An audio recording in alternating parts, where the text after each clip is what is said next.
So I've just been talking to myself for the last 15 minutes.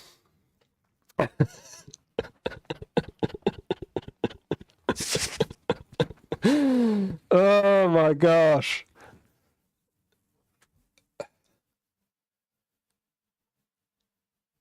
Three weeks of not streaming and I forgot to press the live button. Well done, me.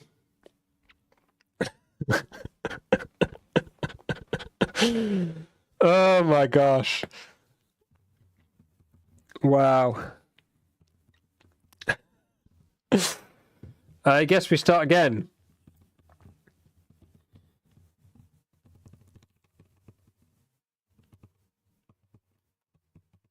When James said, love how Adam Words leaves us hanging for a few minutes, I was like, what are you talking about? I've been live. I was perfectly on time today. Wow. Wow, wow, wow. Jesus Christ. Oh. Well, at least you didn't see my embarrassing injury that I managed to do in the first 3 minutes of being live. So, hello everyone, and welcome back again to this live stream again, where we again finish this printer. Hopefully, that's the plan, although you never know quite what's going to happen. I do have to mention that it's sponsored, like I said a few minutes ago, but you didn't hear, by E3D, LDO and Jo Prusa, because E3D and LDO have provided parts, and Jo Prusa is paying me to do the build. So, since the last stream and this one, what the hell have I been doing?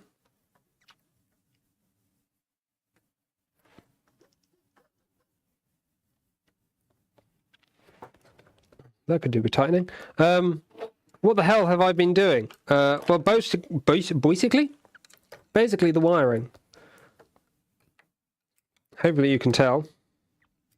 Otherwise, it clearly wasn't worth the time.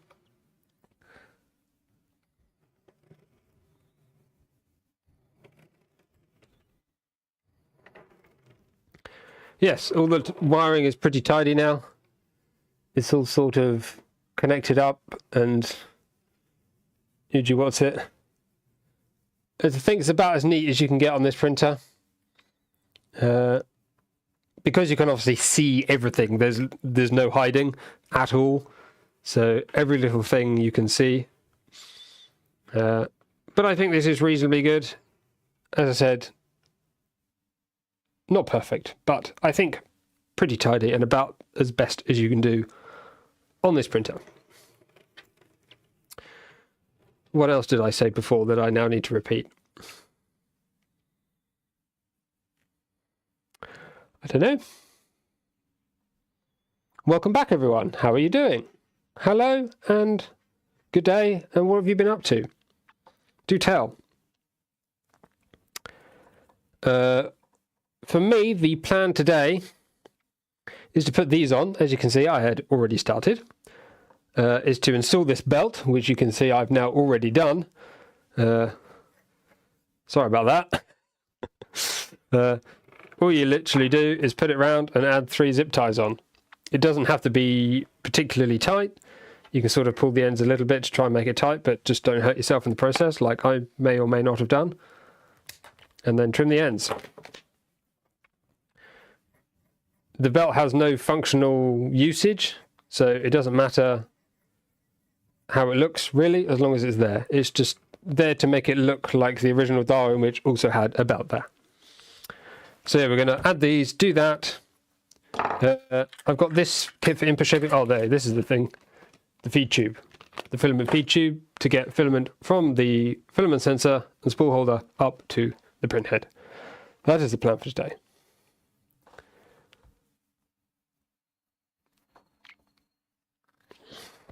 So hopefully that's helpful. This time, I'll try to remember to make sure that the stream is live before I actually start talking to people. Because otherwise you just look like an idiot. I wouldn't do that.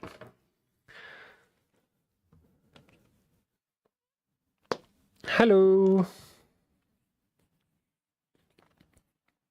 Yeah, it's been a few weeks since I managed to do a live stream. Obviously, last week I just got back from Rocky Mountain, and the week before I had just left, so neither time was I able to do a live stream. One, because I wasn't here, and the second, because I was too tired. Just about recovered from jet lag, I think now. It's taken me a while, but I think I'm pretty much there.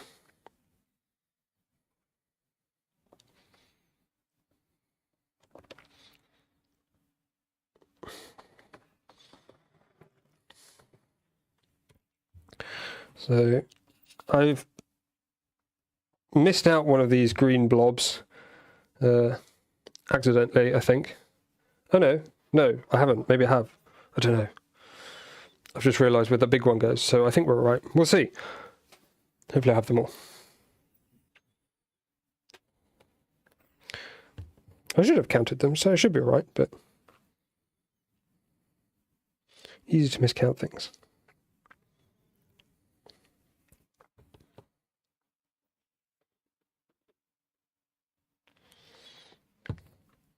We'll try and do the input shaping and stuff today. We will probably, if not, we'll just use the existing graph. I've got a different accelerometer to the one I put on the other build, so I'm not sure the bracket's going to work. So we may not be able to mount it, in which case obviously it wouldn't work very well.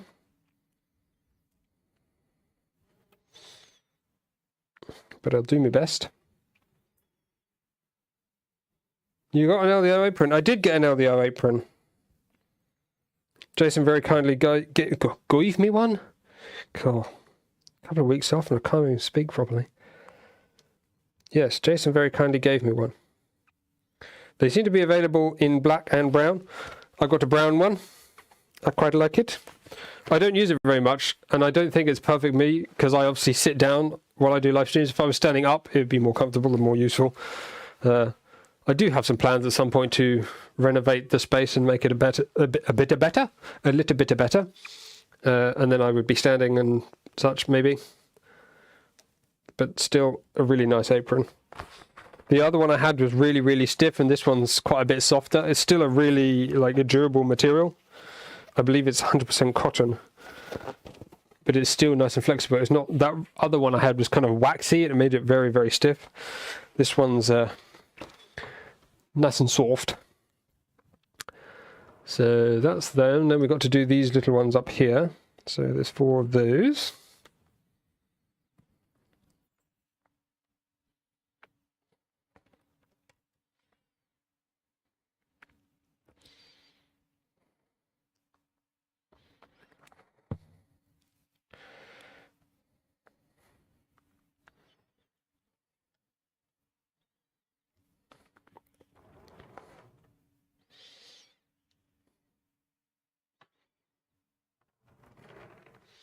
Do I keep doing accents?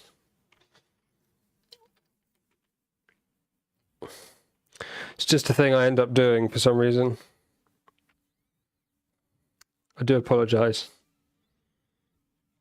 I try to be normal, but sometimes it doesn't work.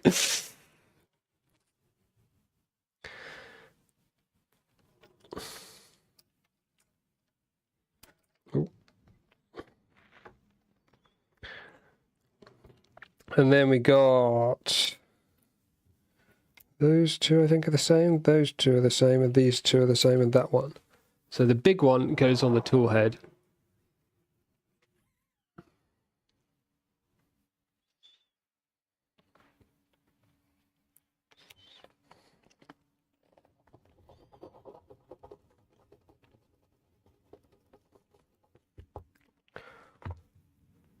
Hello, Maker Viking. Oh, goodness me. This one's very thin, so quite hard to pick up.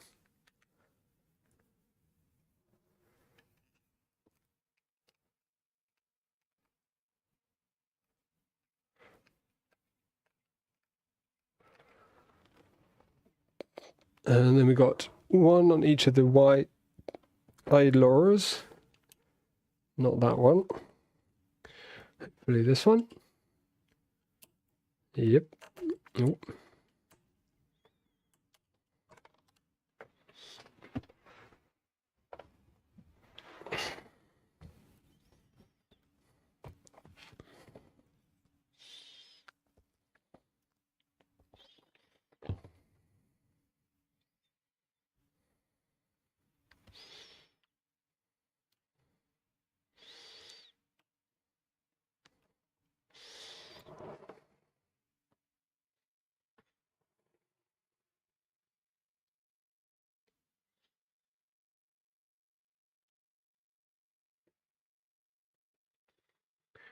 There's those two, and then we got a couple for here and a couple for here. Excellent.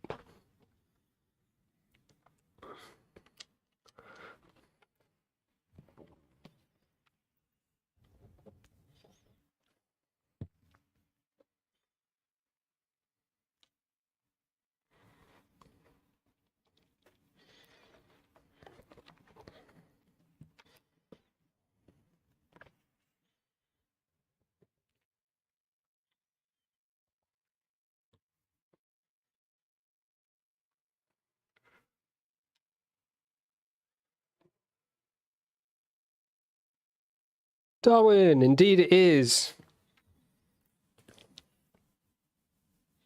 Technically Darwin Evo, my modified version, but yes, it's obviously a Darwin at heart. The 2023 version.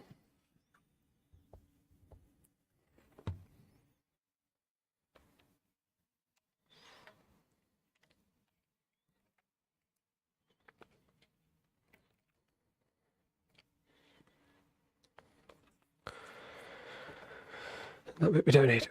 Right. That's that Uji me flips. Uji what sits. Now we've got to do a filament tube.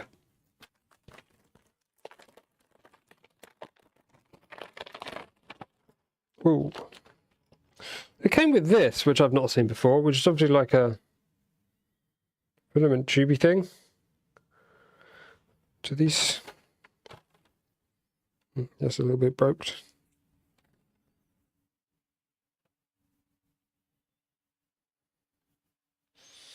I'm not sure what these various end pieces are for. This bit looks like it's here to do the cutting.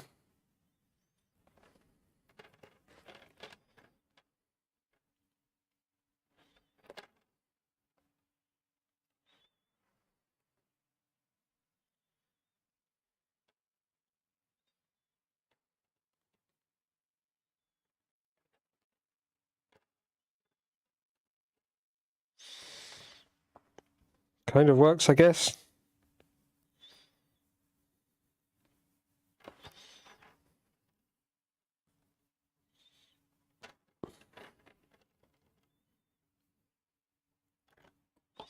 I think it's easier just to chop it with a knife.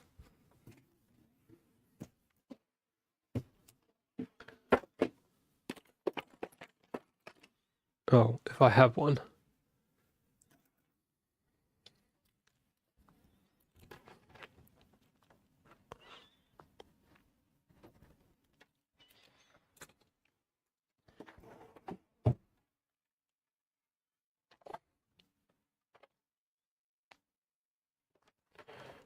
It is more like a cable stripping tool. That's absolutely right.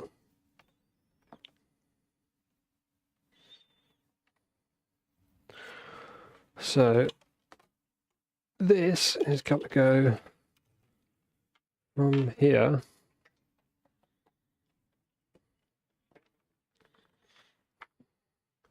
around here, up here, follow this with the same length, and then divide here and go to about here.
As we am.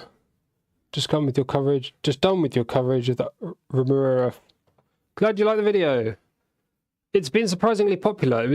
I wasn't sure if it would be that useful because obviously it's very, very long.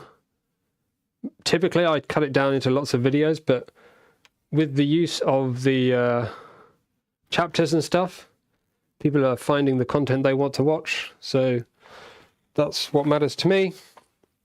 And it's been quite popular, so all turned out rather well. And as much as people think I've put more effort in, weirdly I've actually put less effort in. Sometimes it's, well, I have a tendency to try too hard, as it were. And if you try too hard, it can kind of feel like you've tried too hard. Whereas I tried a bit less and it just becomes a bit more natural and relaxing, and it's got some little errors and little mistakes, but who cares? As long as you're having fun, that's the point. This has got to be a little bit shorter. Oops, let's try this hinge my flip again.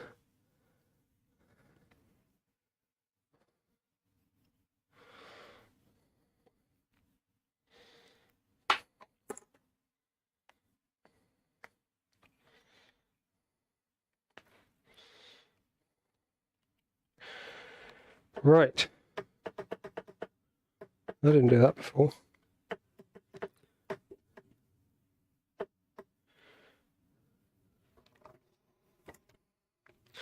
It's all right. Okay.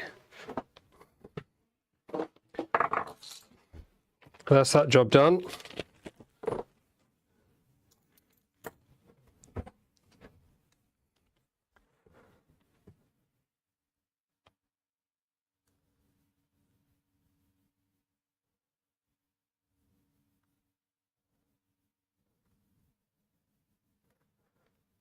Going over P2V tube with 3mm drill makes it easier to find little filament. Are you familiar with the Manchester area, and do you have any recommendations? I've never been to Manchester.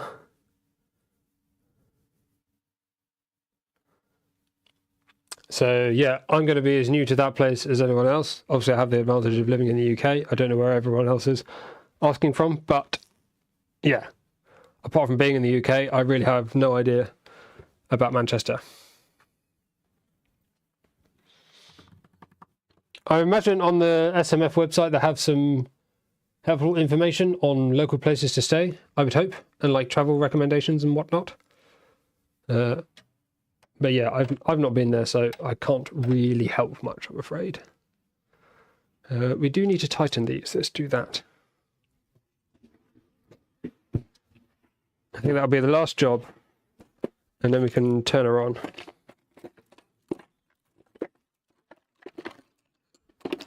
Three millimeter, what's it?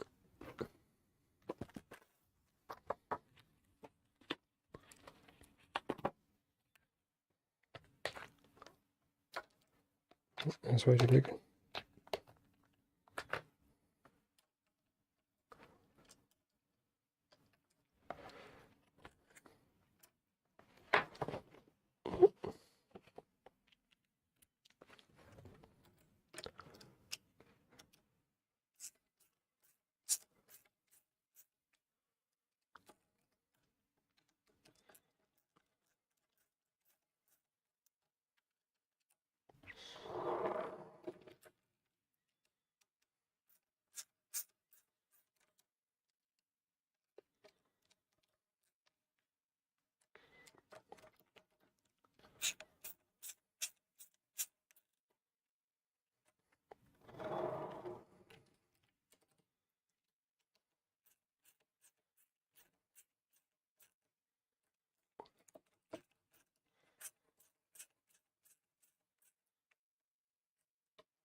Gonna need the ball head one for there.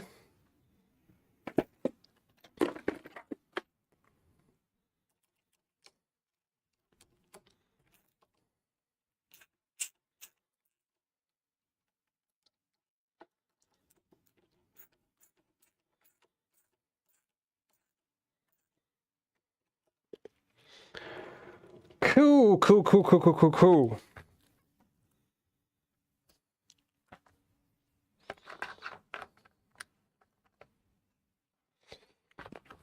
I do need to book somewhere for Smurf, actually. I've still not done that.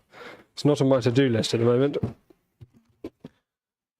I always have this idea of doing things, and if I don't put them on a list, I just won't do them. Right.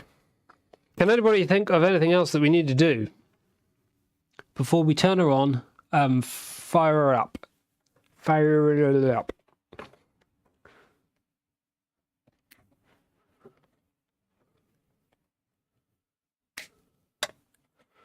Few stray zip ties that I missed. Get those tidy.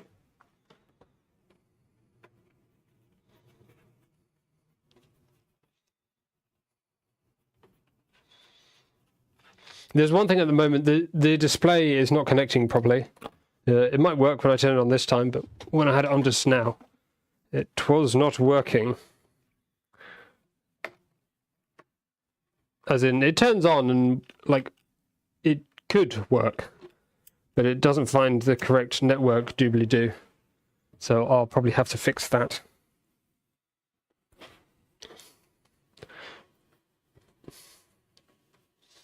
We could do the peely. Oop.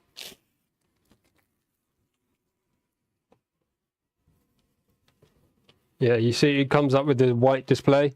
There's actually text on it that tells you what's going on. You just can't see it on the screen.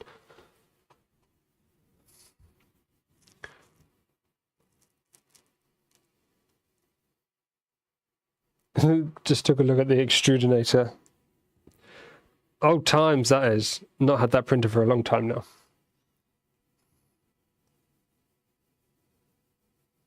Yeah, the gantry moves fine, I think.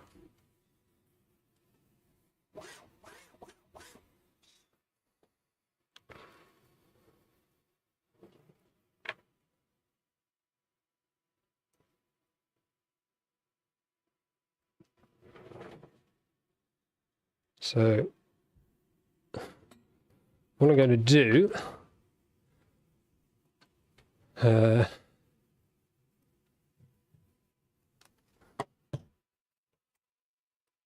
not that.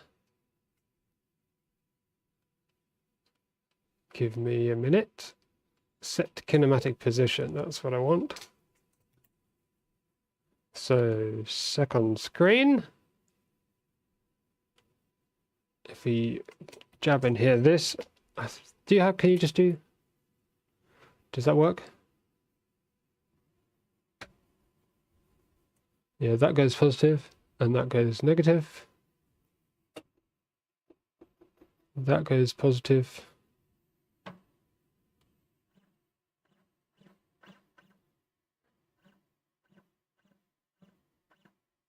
And that goes positive. Okay. So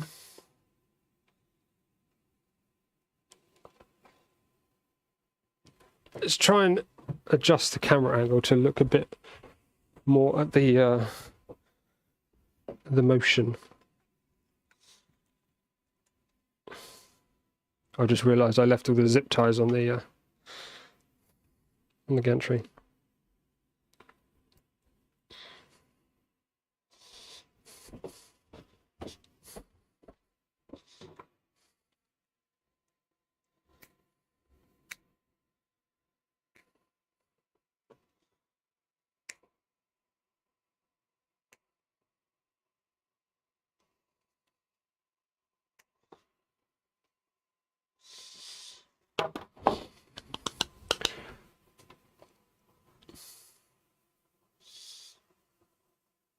Something looks so wonky. I think it's the camera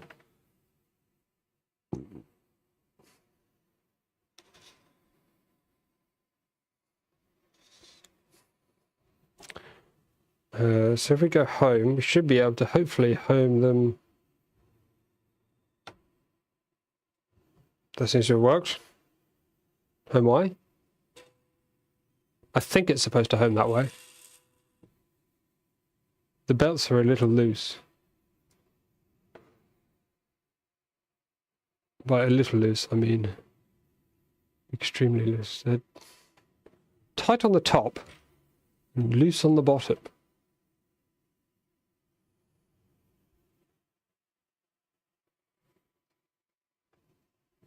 Which is not good.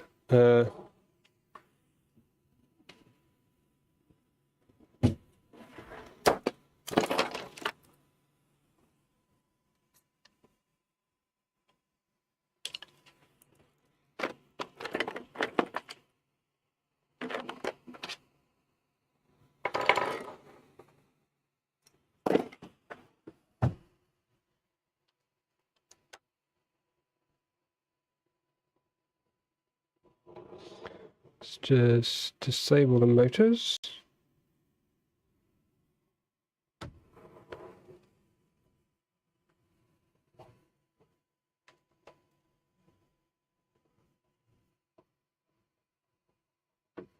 Yeah. So what we want to do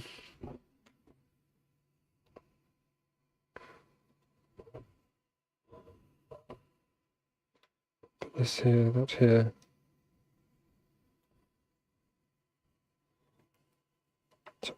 This.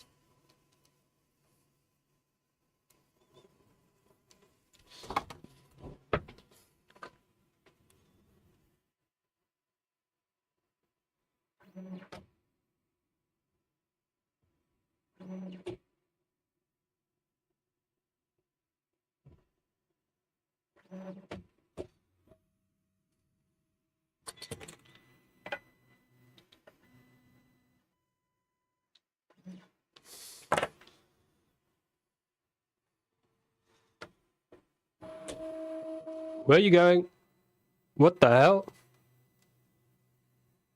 Okay, obviously triggered the... Oh no no no no no no no no no no no no no no no no no. Why didn't it trigger?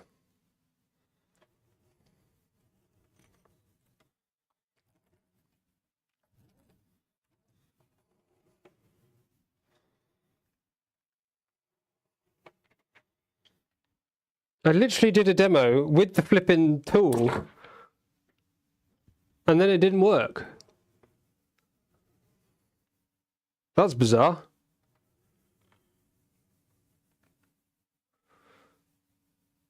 Why didn't it work? I forgot to have my hand on the emergency stop. Top tip, always have hand on emergency stop when testing homing. Oh, the screen, oh, it worked for a second and then didn't.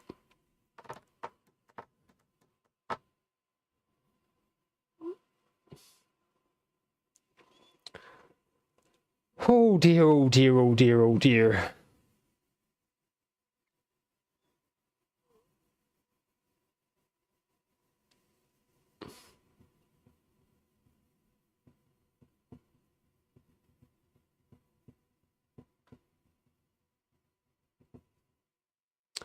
So what we should really do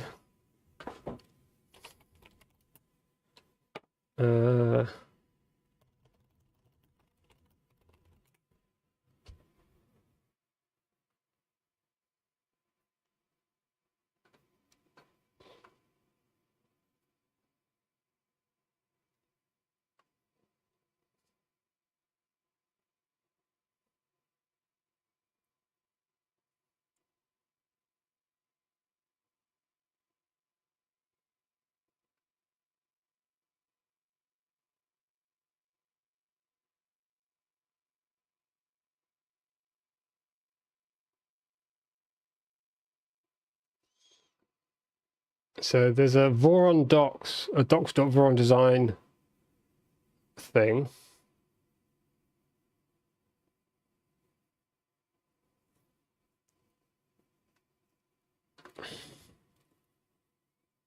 Which gives some instructions on how to tune sensorless homing. Probably quite difficult to see here. Maybe like that. There's a bunch of preamble, but the machine is already set up to do it. It does work. I just need to tune the correct value.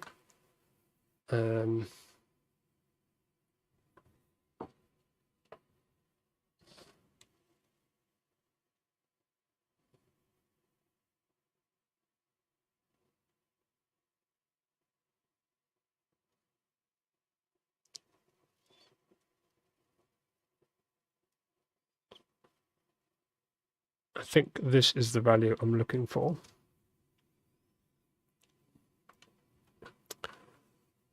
Start with 255. Use set field that for 2130, 2660, Start the most sensitive value for the stall guard threshold based on which kind of TNC driver you're using. Try running to see if the tool head moves along the X. So let's do this.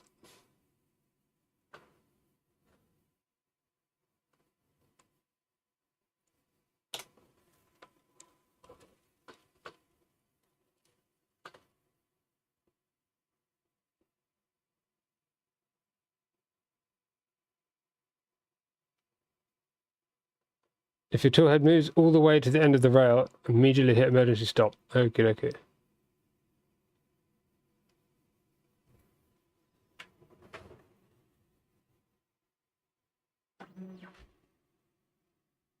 Nope, it didn't hit. Go back and double check that you've configured. When running, the tool head will move ever so slightly before it triggers the virtual end stop. This is normal. After triggering, the tool head will also move 10 millimeters back in the opposite direction. For example, if your stall guard value is too high, you may observe the tool head moving only 10 millimeters to the left. This is expected and simply means your stall guard value is still too sensitive. Jump down in steps of 50 to change the stall guard value quickly. Simply enter this. This command only overwrites the value temporarily. At some point you need to get X to home all the way to the rail. However, if you went too low, it might bump harder into the rail than it should. In this case, split the difference and try homing the axis again. So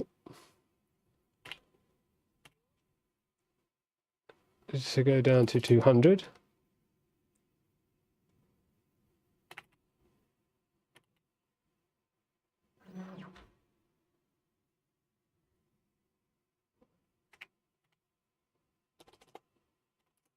$150.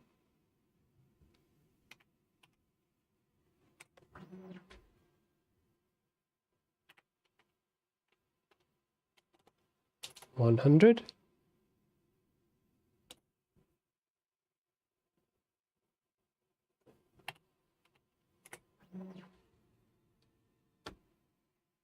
Yeah, I like that. That's what we have already, so that's good for X.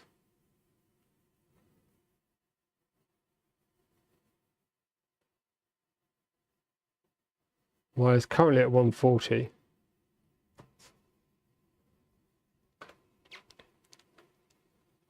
So let's do, where's the console gone? Here. Stepper Y, value equals 255. Home Y. Right, that's what we want. Take that down, try 200. Nope.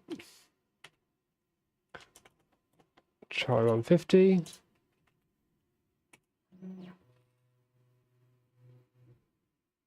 Yeah, it's getting part way, not all the way. It's weird, we have like, we do need to fix this situation with the belt tightness. It's a bit broke. Take it down to 100.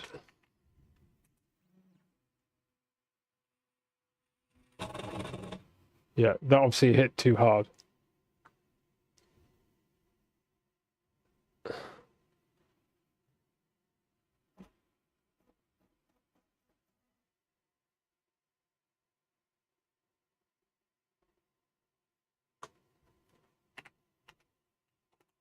So 120.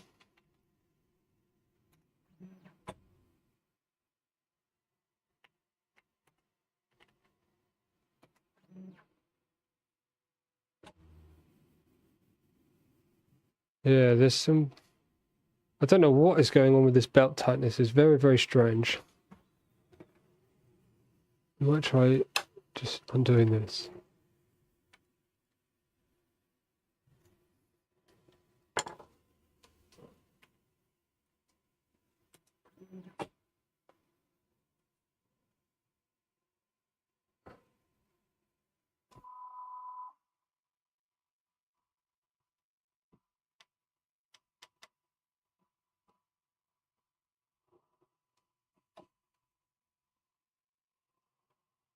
And then,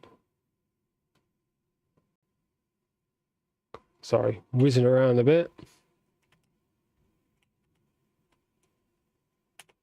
20, so that's what makes it do that, because it's pulling that way.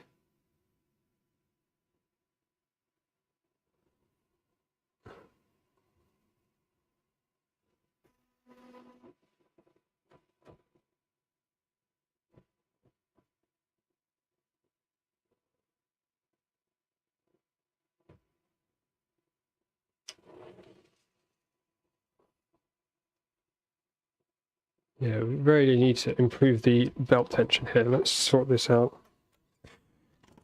Because if we don't, this isn't going to work.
Okay, a little bit more tension now.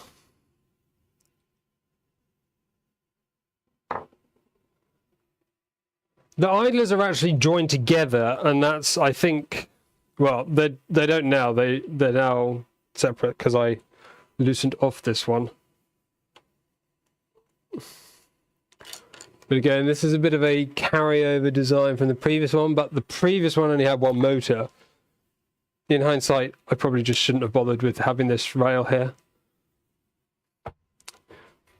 Doesn't really matter, it's fine.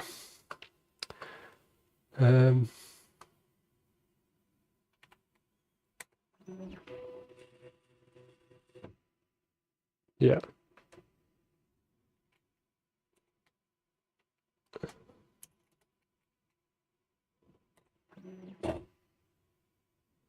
It's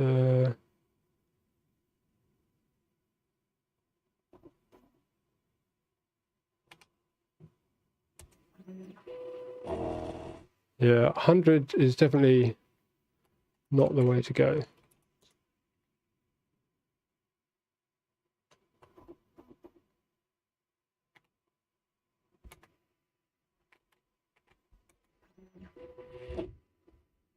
$120. What do we have at the moment? Why? That's X. Why can't I find it? Step X, 2209 X. Y 2209 140. Let's change it to 120.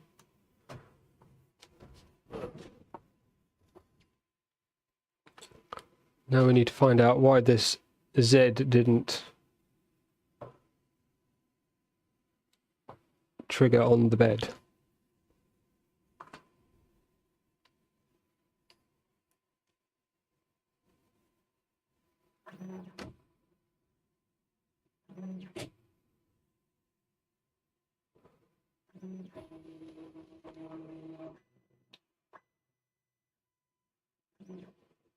So that's fine.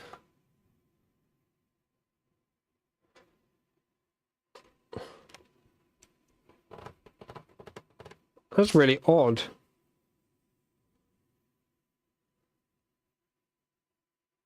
Because this is below the nozzle for sure. How can I just check that? It's like basically the same height as the nozzle.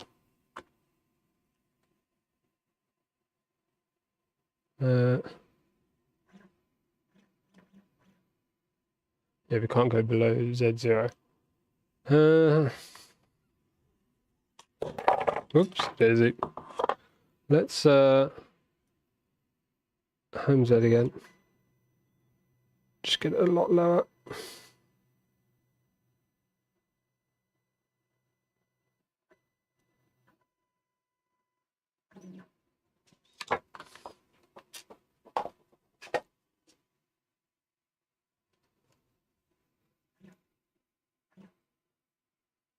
Yeah, the probe is below the nozzle, which obviously we don't want for printing, but for setup, that should trigger against the bed.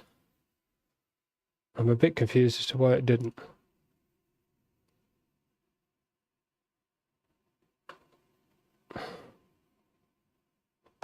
Let's try again, and I'm going to have my hand on the emergency stop this time.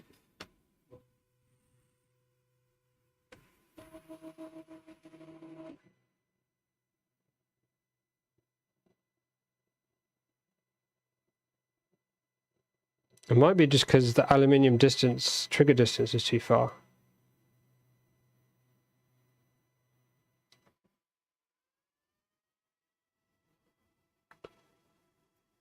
Yep. It didn't trigger again.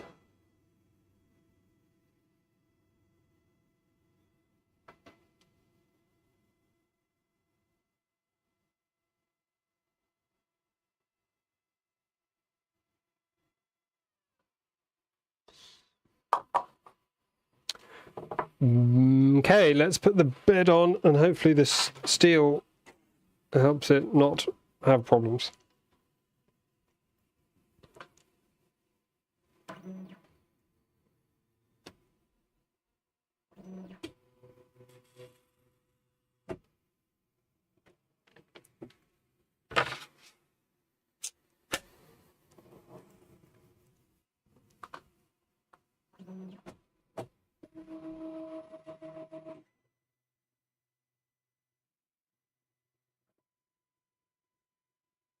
Yeah, it just didn't like aluminium for some reason. Bit strange. Should be fine with aluminium. Don't know why it no likey, but it no likey for sure. Right. So now we do need to adjust this probe, annoyingly. Hello, Iconic Fab.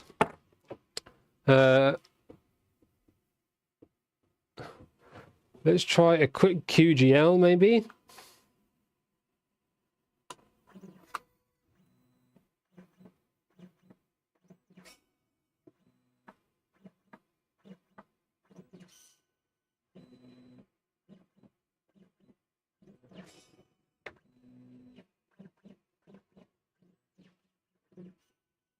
Ooh. Did that improve or... No, maybe that's fine. It looked for a second like the bird was getting more wonky. I'm not sure.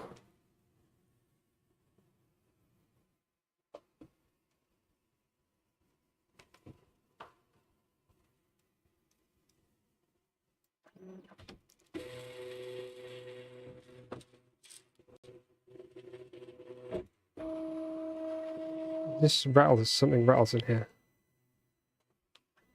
Probably just the bearings inside.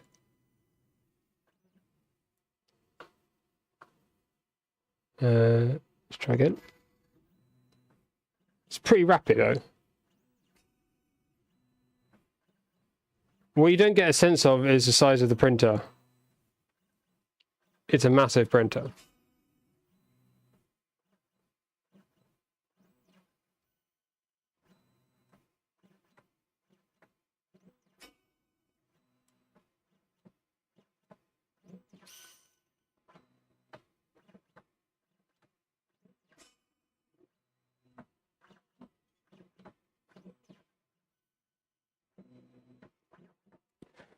The tolerance might be a bit tight.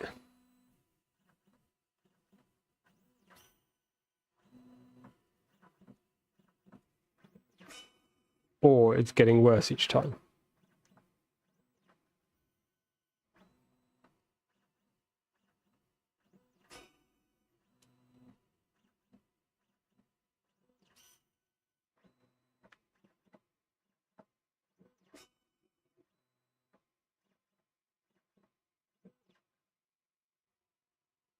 Too many retries.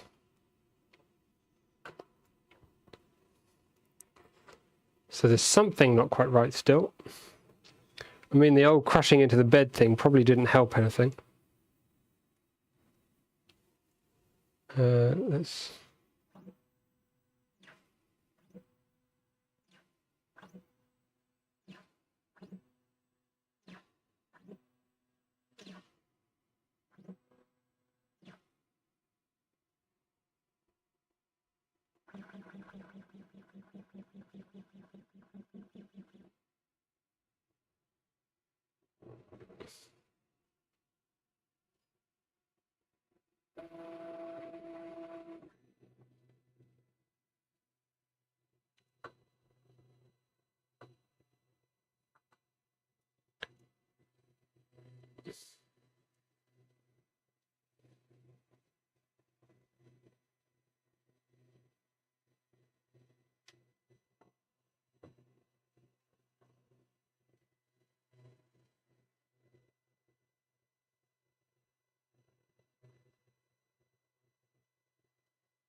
Right, so that all seems to be working. The bed is not randomly heating up, which is good. We need to adjust the Z probe next. So I think we're going to have to turn her off for that. I just need to get a drink of water. I'll be like 2 minutes.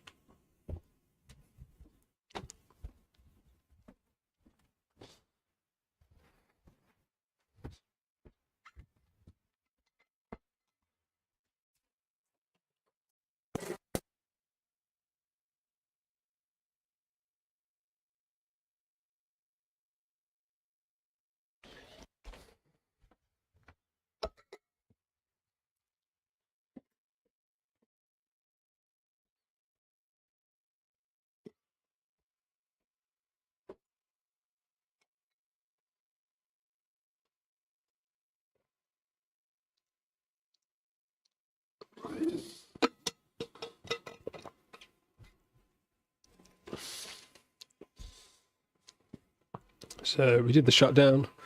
Let's turn her off.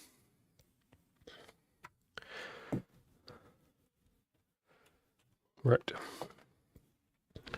What we need to do is adjust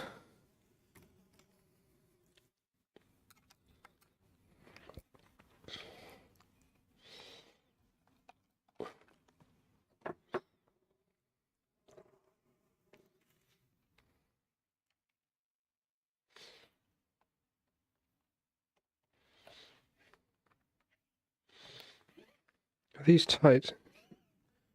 These aren't tight. That will definitely be making a difference.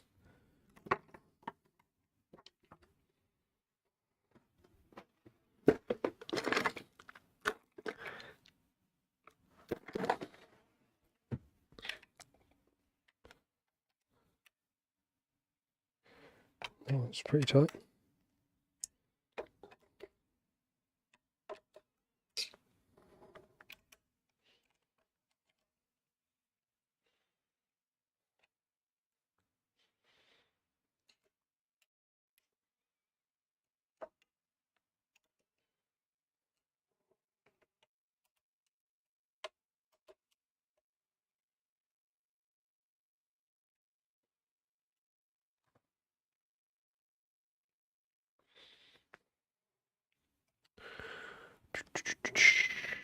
where can we get the screw in to adjust this?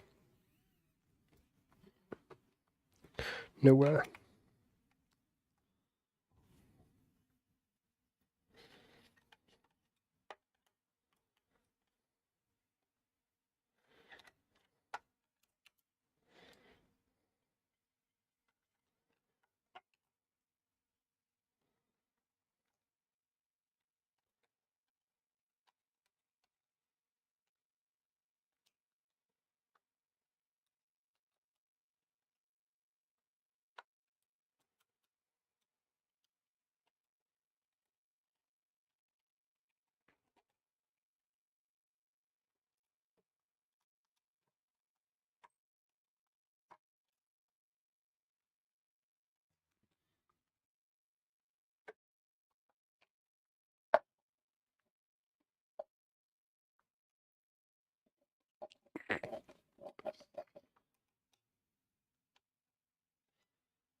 Dear. That's not easy.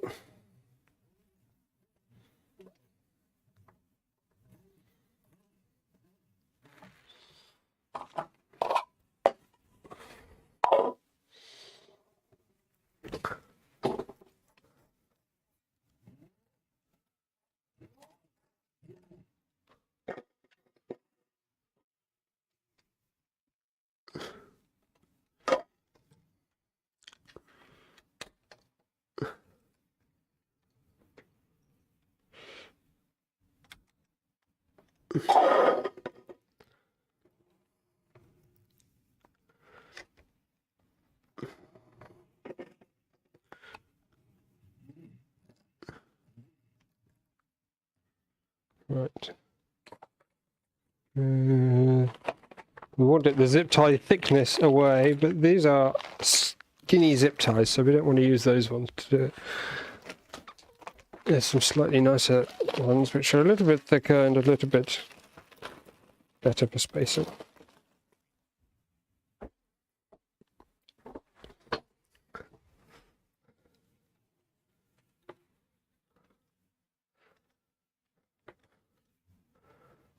Come on.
Oh, Killer Prince. What's the stinger? Is that one I've seen?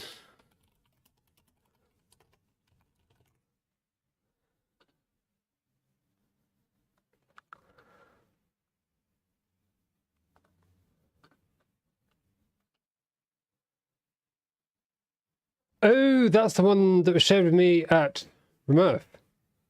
Oh, are you the guy that... Did I talk to you and I didn't even realise it was you?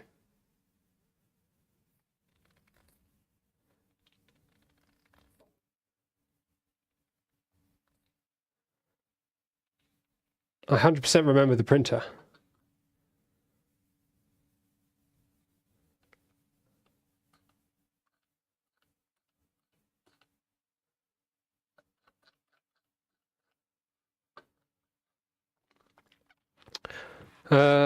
So let's get this plug back in. We should be able to now identify ourselves as Z offset and whatnot.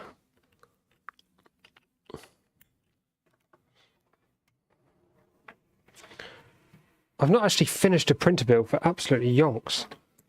I've forgotten how to do all the things. It was you. I remember our conversation. I don't remember you mentioning that you were Killer Prince on the YouTube chat.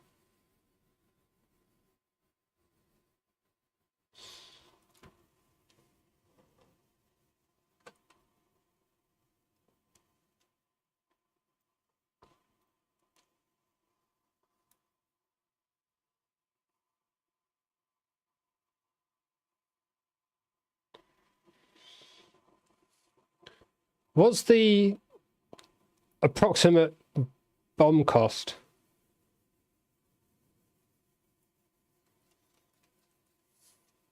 I already have 2 builds lined up. Sort of. I've got to do my Prusa Mark 3 to 3.5 or 3.9, whatever it is. And I've got a client build VCore 500 to do, but that won't be live.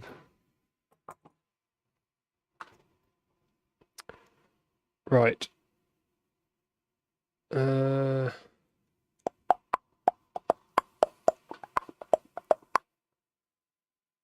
Hopefully this is still going to trigger at a distance that's not a problem.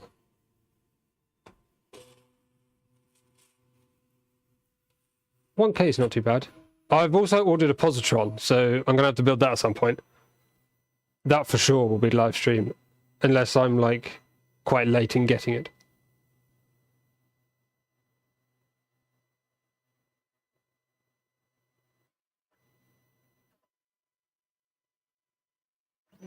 Bada bing, bada boom. Okay. I wasn't sent a positron. That's like actually the first printer that I've actually bought myself in quite a while. Oh dear. Funny how things change. So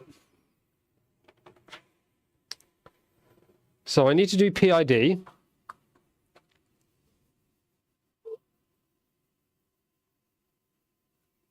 Oh yes, I remember asking you about that. Do you have can you send me a message on Discord or something? Do you have me on Discord? Just so I make a note, otherwise I'm going to forget as soon as this live stream finishes. PID.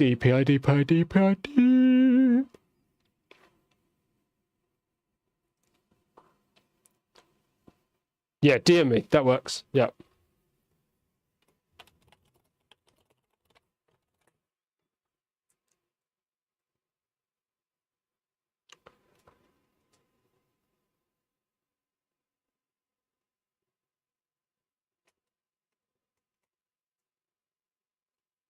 For starters, we're just going to go...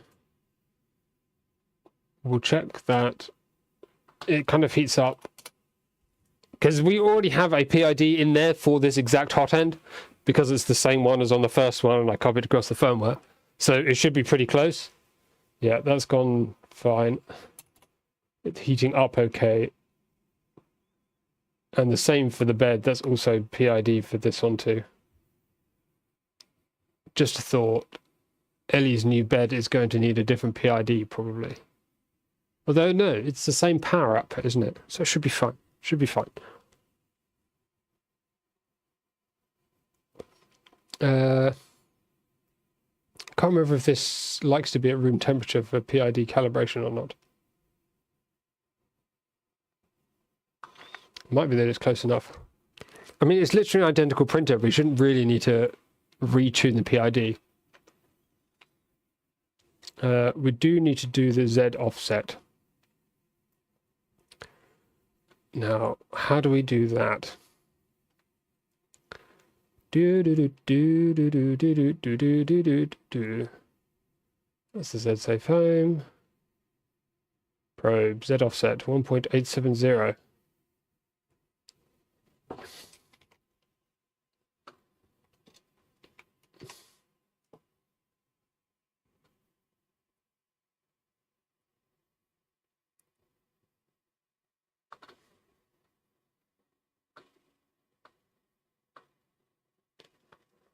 After recording the probe position,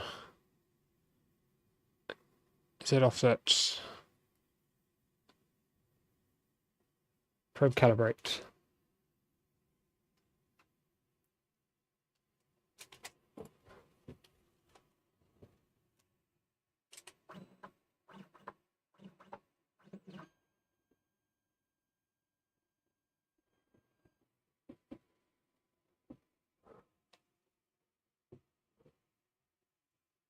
Where's my piece of paper?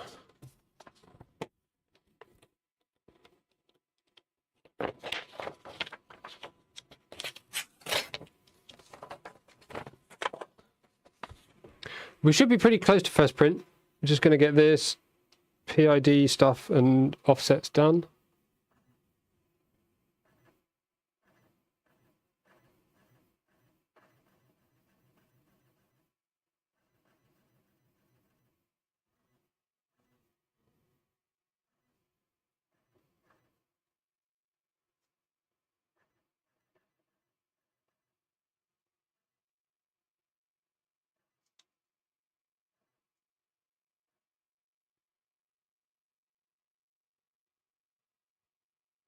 Move out of range. What? What's gone on there?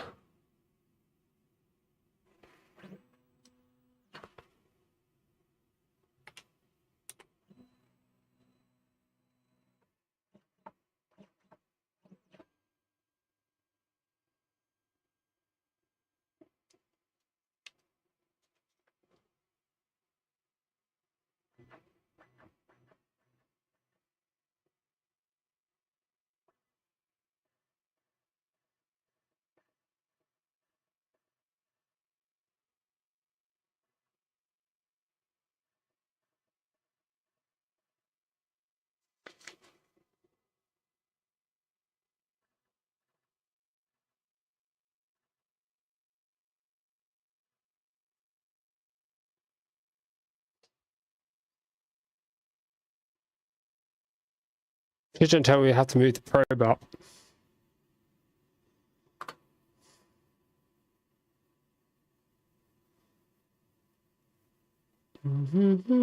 Change the Minzy.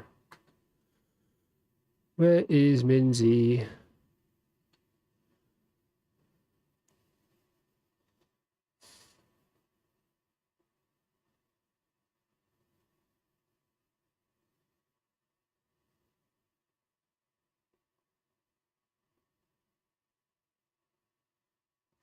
Can't we do position min?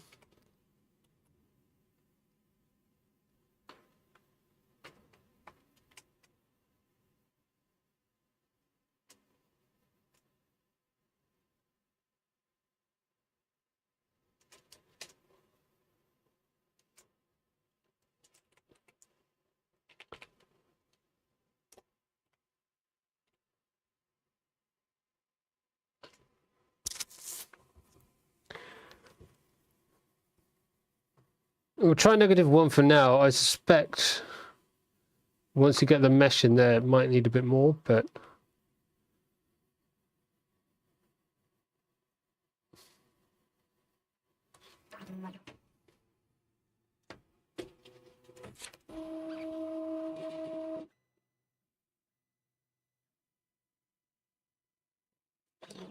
Just want to check as well when it does this that we're going to the right place. Console, probe calibrate. I should go right over that piece of paper. Yes! Right, let's try this again. Minus, minus, minus, minus, minus.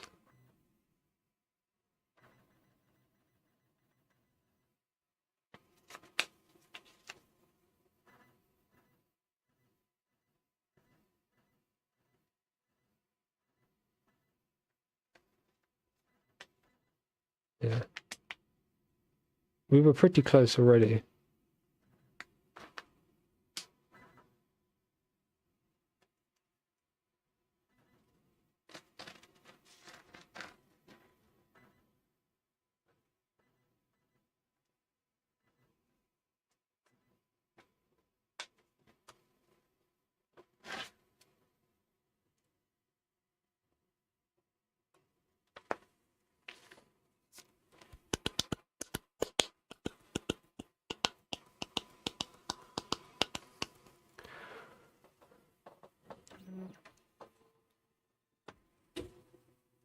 As I mentioned, if you're using a different hot end and bed setup, then you absolutely need to do a PID tune, but I don't think I need to because this is exactly the same as I've had before.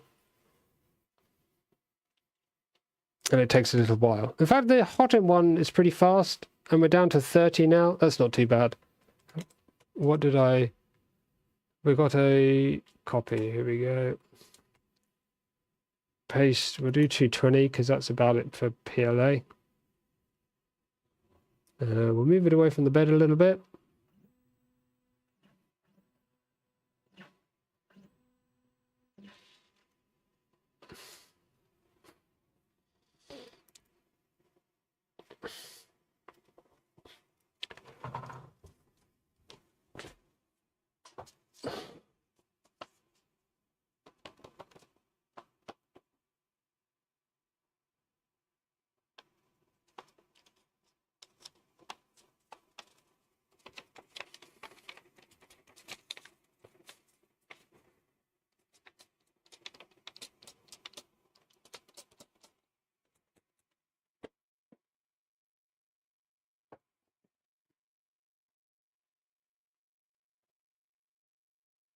Right, we need some filament as well. What are we going to print?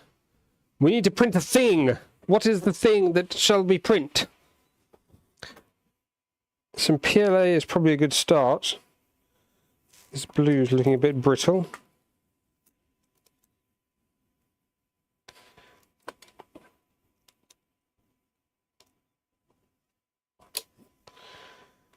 Maybe we should print in some Prusament. Some Prusament. Prusament. Apologies for my not singing. Well, I was attempting. But to a fairly low standard. Ooh, that's Prusament. Gold. We shall print with gold.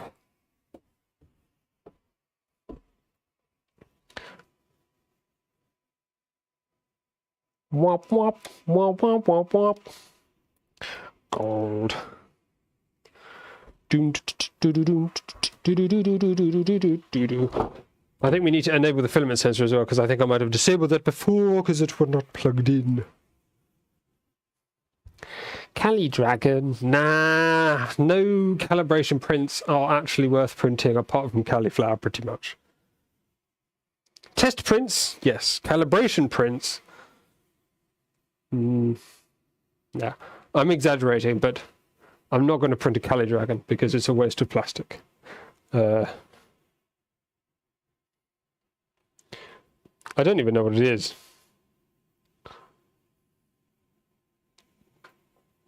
Oh yes, it's quite a cute little model. Maybe we'll print it anyway. Sod it. McGuy beer.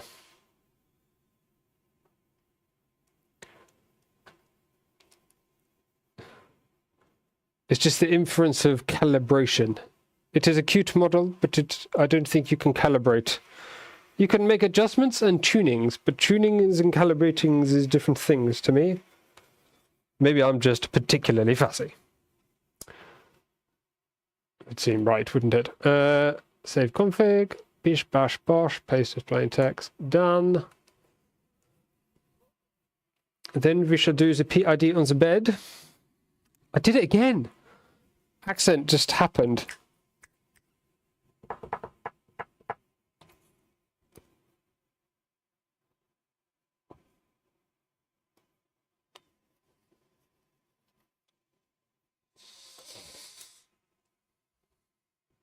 Kelly Dragon's quite cute.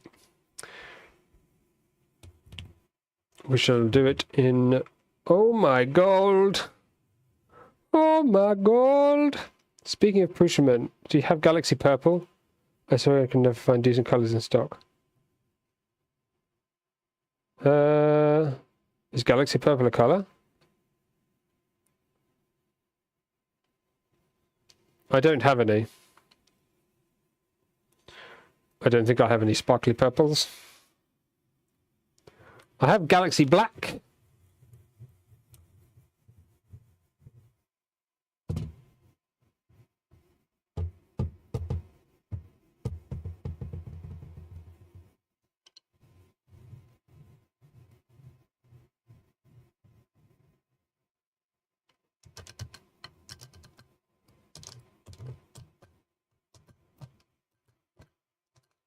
Right.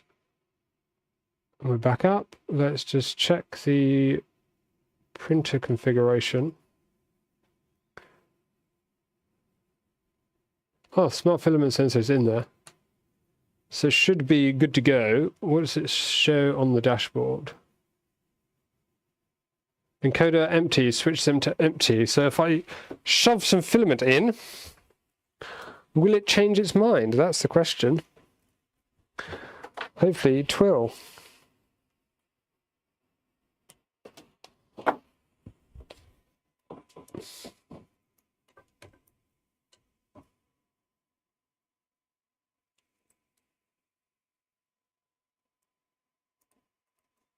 Can't get it to go through the blooming sensor.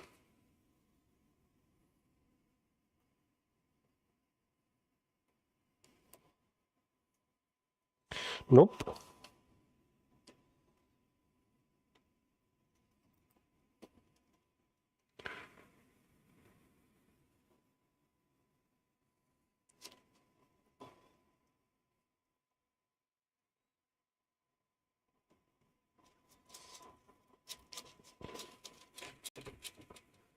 It doesn't seem to have enabled, does it?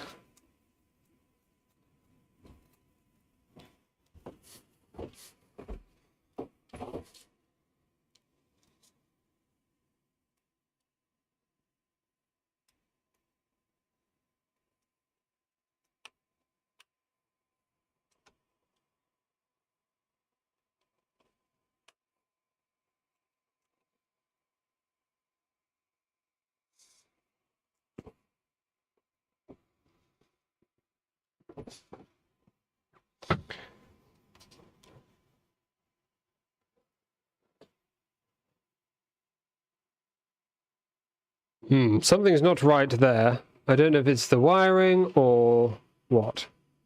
I can't check the other printer now. That easy getaway is now not available because it's all packed up. As you might have seen, I've been sharing on Twitter my progress of packing the printer up, and it's literally taken me most of 2 days to do it. It is not an easy process.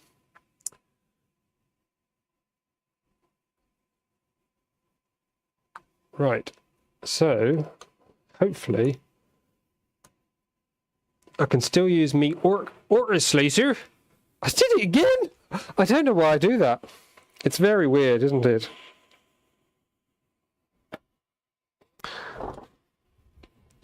I have this Orca slicer profile for this machine, hopefully. But I've not opened Orca slicer on this computer in a while. Oh, here we go. Straight away.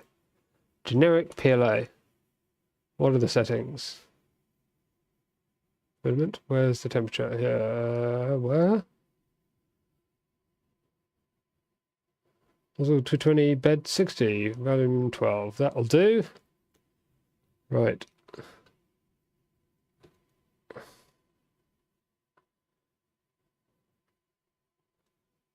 The downside of doing like calibration prints from other people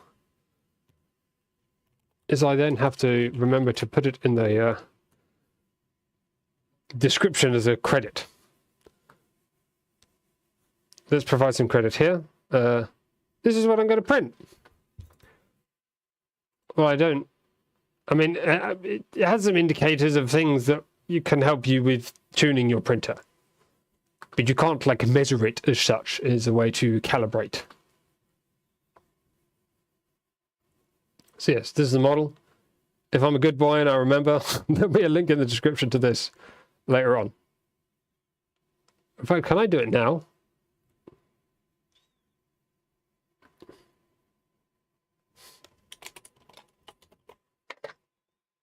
Boom! I've done it now. Amazing.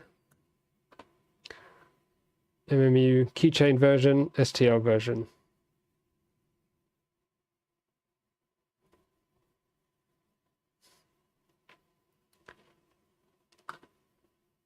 Downloads, Cali Dragon, Bosch. Adorable!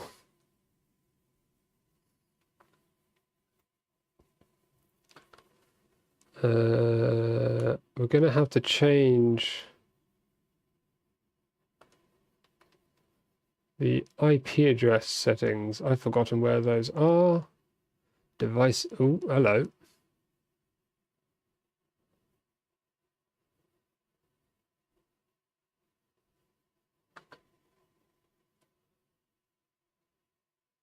That's not ideal, is it? Aha. No, what was it? 124.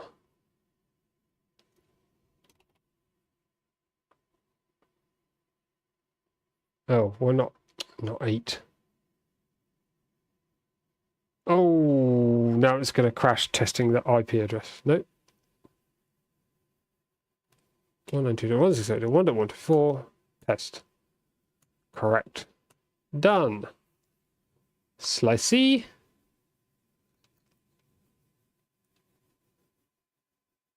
It's not a particularly fast printer, I warn you. It's also not super slow, but it's not like uber-duper super fast. The design itself is like 20 years old, remember. Right. Time for the first print! Celebrations! I mean, if this works first time, I might be somewhat amazed. Oh, we haven't actually tested the bed yet. Sorry. We should test the bed first. Oh, didn't mean to do that.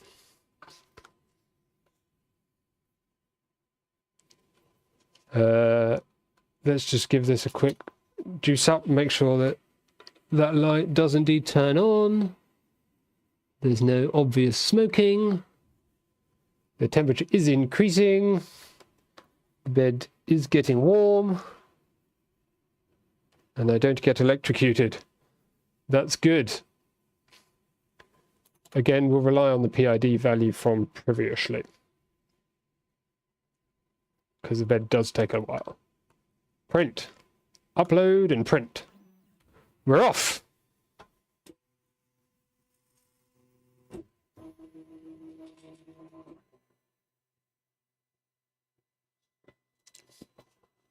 Da da da da da da da da.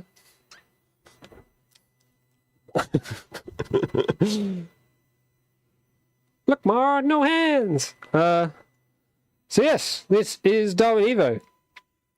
This is the first print. And Cali Dragon gets the privilege, eh? Hopefully the macros and stuff that I set up are all going to work okay.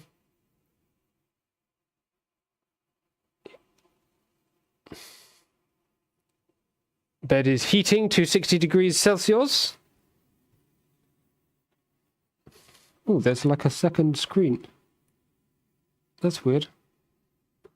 There's a second screen peelie. I peeled one peelie off and there's an extra peelie. Double screen peelies. Maybe a manufacturing screen peelie and an end user screen peelie.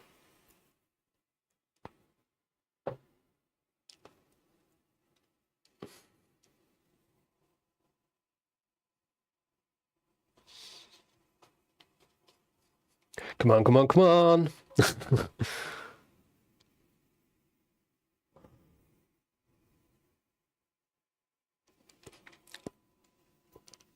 It's good that I'm getting some projects actually finished this week. I feel like all I've done so far this year is start projects and not managed to finish off any of them. So like, it's been good getting the launch of VLMP 2 and Pro sorted, ticked off. Well, the announcement and then the actual proper launch.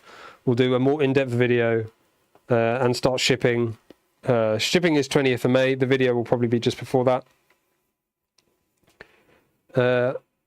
The first Darwin, this is obviously the second one. The first one, I've spent the last 2 days packing, so that's ready to go. That will get me some space back. This one's done, and then I need to ship this to Jo, and then I'll get some space back there. This box, which was full of parts, that can go, and I get more space back. So much space, man.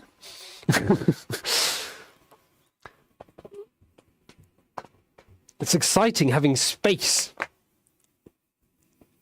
I can get some of my living room back, which currently is being completely overrun by 3D printing stuff. I wonder if my Z distance is correct. Did I use the same Z lead screws? Hopefully I did. We're off. Oh no. Oh no, it's going to fail QGL probably, isn't it? Because I didn't set it up quite right.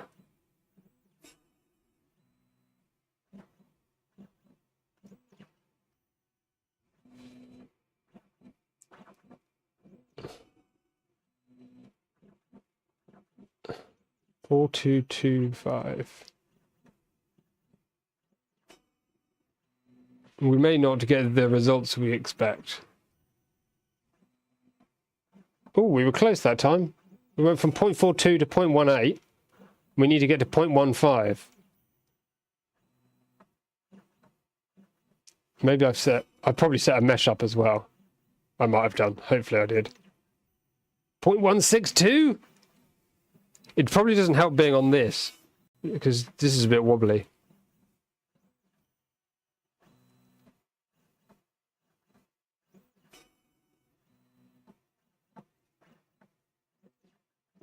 .14.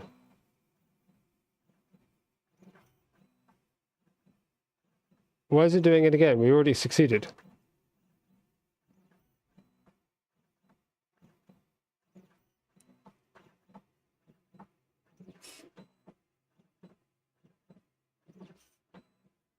Oh, are we meshing now? We're meshing. We're meshing. Okay.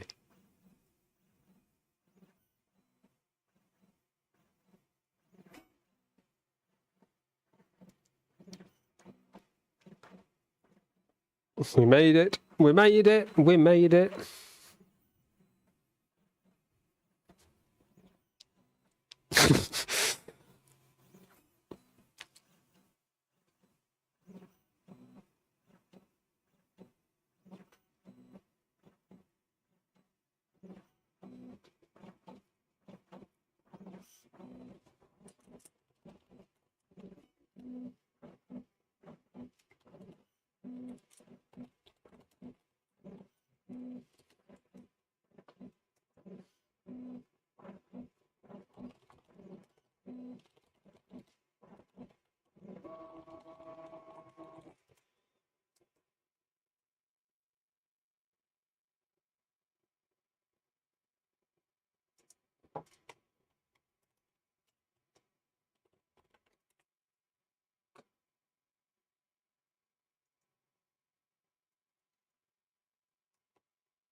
bloody working! It's bloody working! Let's go!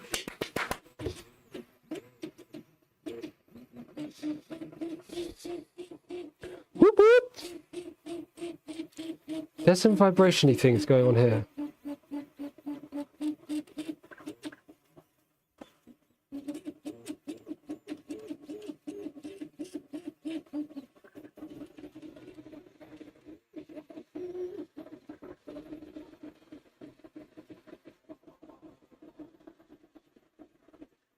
Not bad for a 20-year-old printer design, eh? The buzzy wuzzies. Those good buzzy wuzzies. Wuzzy, wuzzy, wuzzy, buzzy, wuzzy, wuzzy, buzzy, buzzy, wuzzy, wuzzy.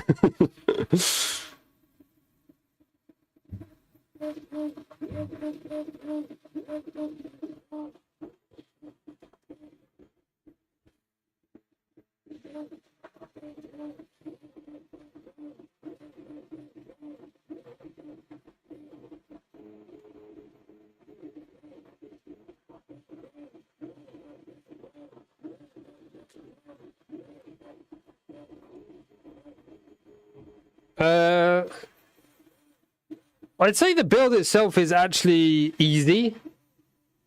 Really? The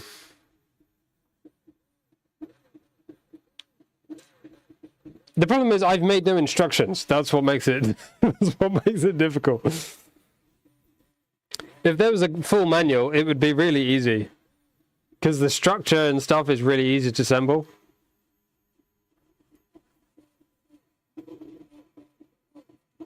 It's all self-sourced, yeah, it's all my design. Yeah. I've been working on trying to maybe have kits available, maybe just kits of the difficult parts and then you self-source the other bits.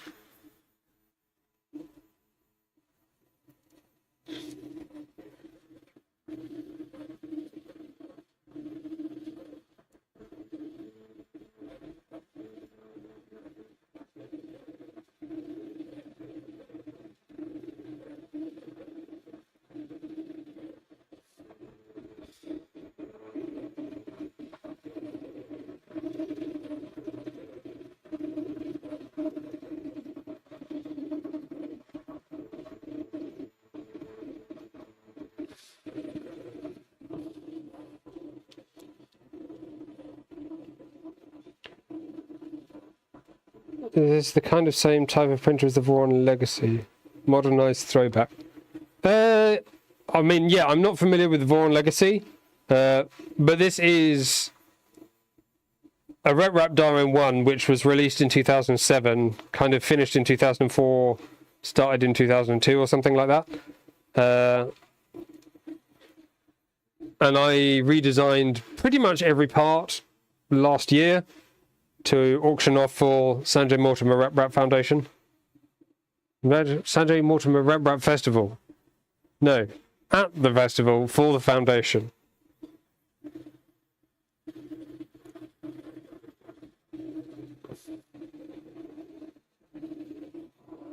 So yeah, the focus was not performance, the focus was aesthetic.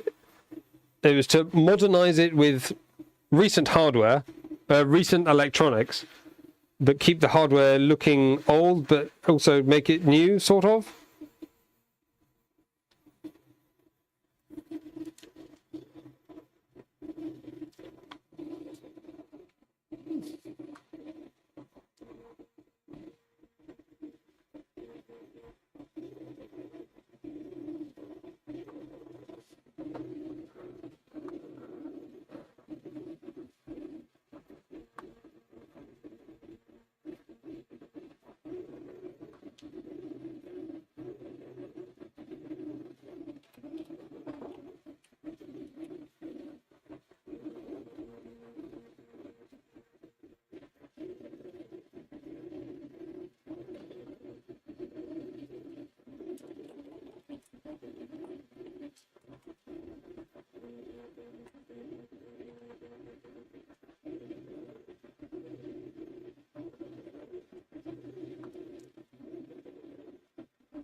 will be other release that include linear rail in your roadmap so far?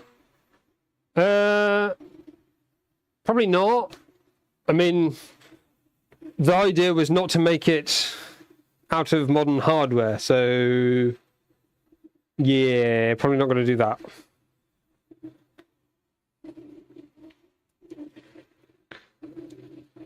There'll be something. I'm working on plans for either upgrades or a new machine or a different type of machine for Sanjay Mortimer RepRap Foundation, the SMF Smurf Festival, What's It Doodah this year. I'm not exactly sure what that plan will be.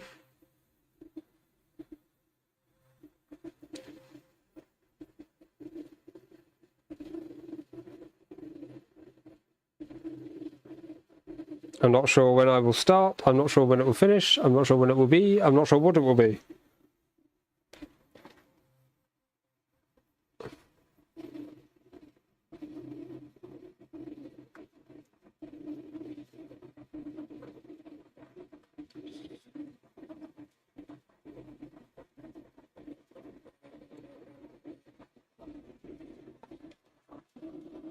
Can we keep it in English, please? Sorry.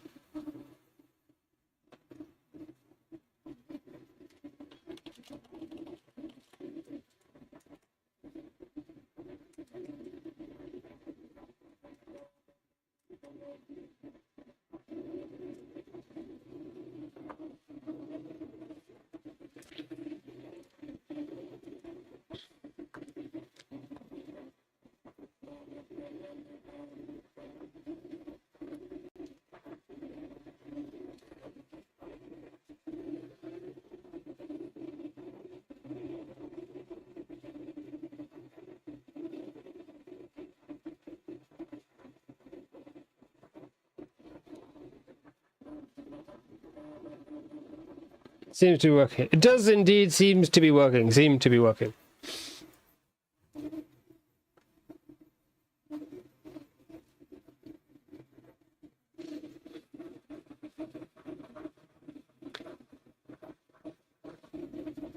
The print quality is looking pretty bloomin' fantastic as well, if I do say so myself.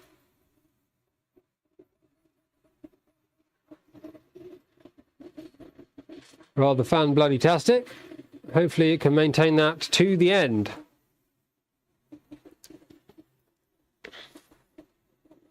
And it's only been an hour and 46 minutes. This is the quickest stream ever.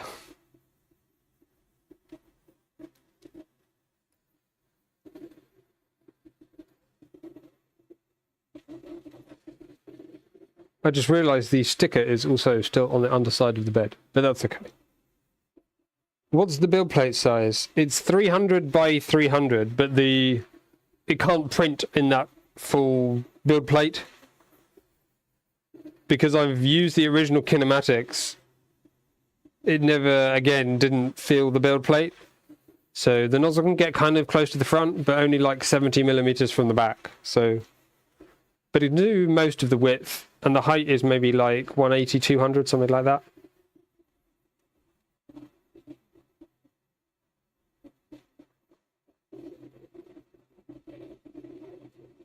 Which kind of color? Oh, all these parts are natural natural ASA from Prusa.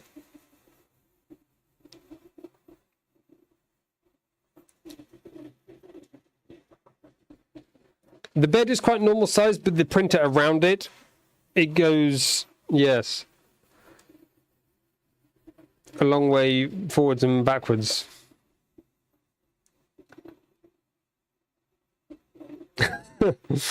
No worries, Daryl. As soon as I get this one cleared out, I can start on yours, I think. I've just realised I don't think I've put lube on here, so we've got a bit of graphite build-up. But it's okay for one print. It won't be a problem.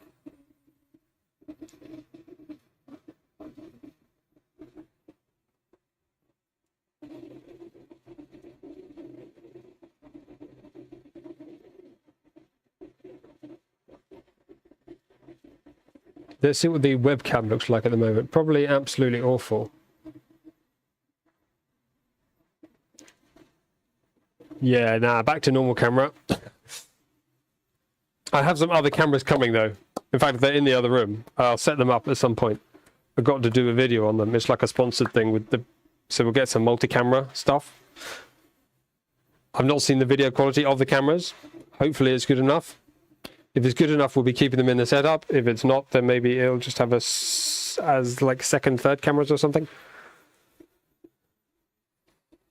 But like pan tilt zoom and all this kind of malarkey. Pretty cool looking. Hopefully works out well.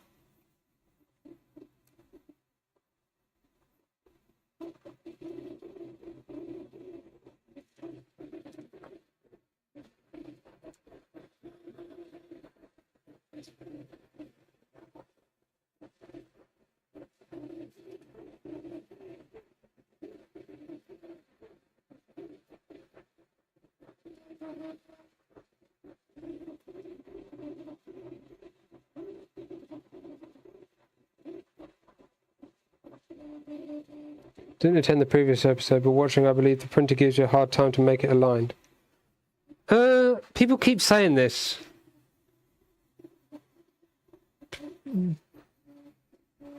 But it doesn't... like, I measured it when I did the assembly, and it was square in XY. Making it square in Z, ZX, ZY is not too difficult. It wouldn't assemble any more skewed than any other printer. And plus, it's easy to compensate for small offsets with Calilantern rather anyway, so I don't see it as a problem.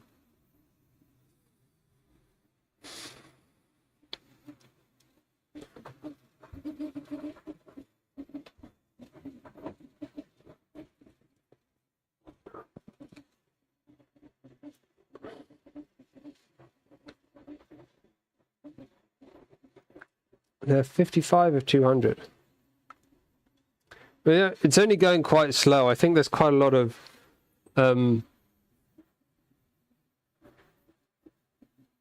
slow down.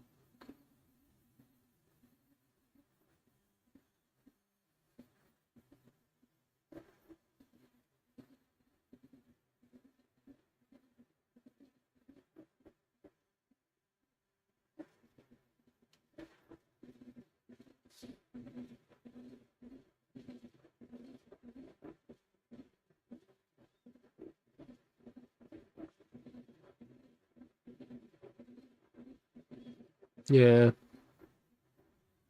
Especially in the pot it's at now, because the cross section is so small, it's had to slow down quite a lot to allow it to cool enough.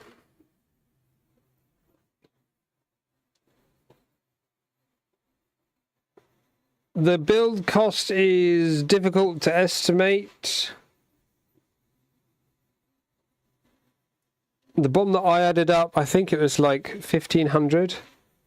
But I'm pretty sure you can do it cheaper. If we could get kits together, then I'm sure you could do it cheaper. And you don't need to use quite as overkill electronics as I did. There's probably quite a few areas you could save money, make adjustments or whatnot.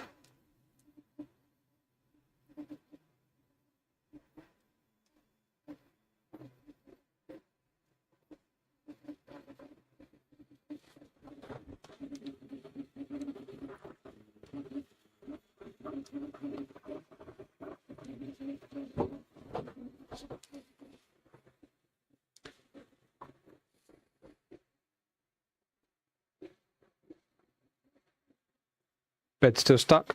Print's still stuck rather to the... Why am I... Let's be looking here.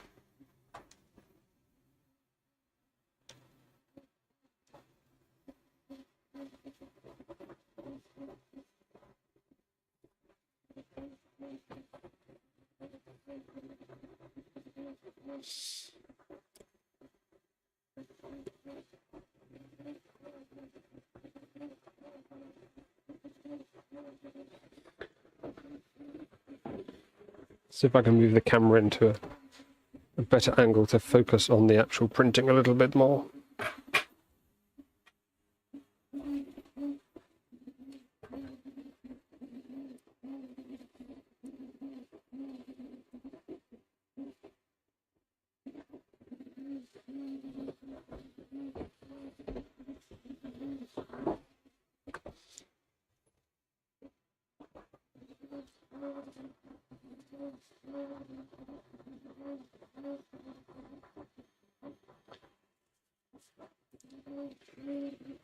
The Z-axis belt doesn't do anything. It's there purely for aesthetics. You can't see me because you can't see me wiggling it, but I'm wiggling it back and forth.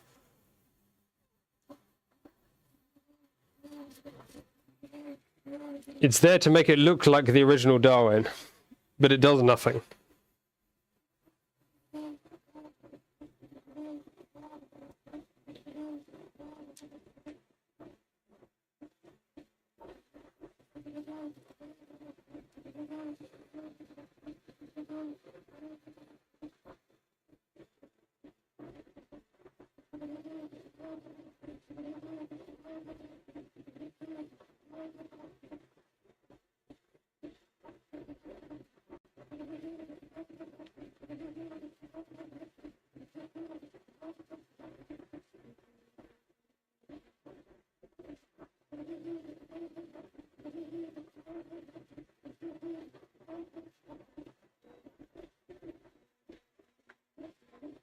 Thank you very much. I'm glad you like it.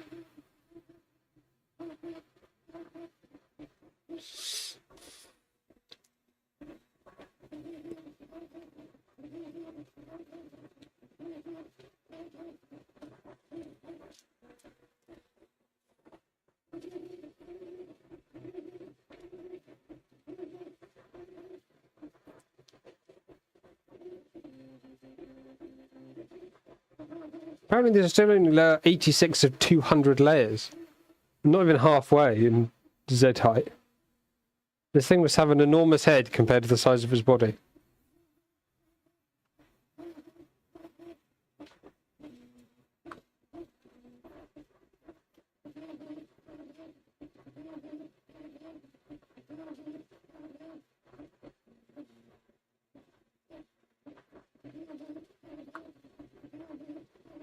Oh, in fairness, like 50 layers are just the two little horns on top. Where it goes extra, extra slow.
The bed's on AC power. It's basically the bed is from a Voron.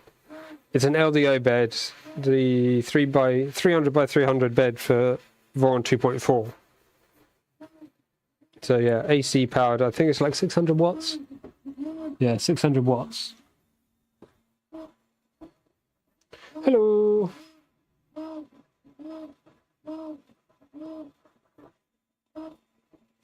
The motherboard is a Big Tree Tech Octopus Max EZ.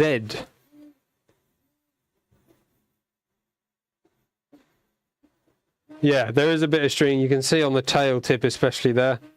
But obviously I've not really tuned a profile or anything for this.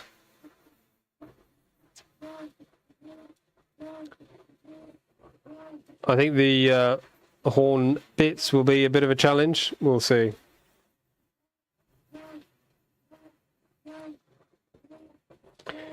It might be easier to see if we can reduce those LEDs a little bit.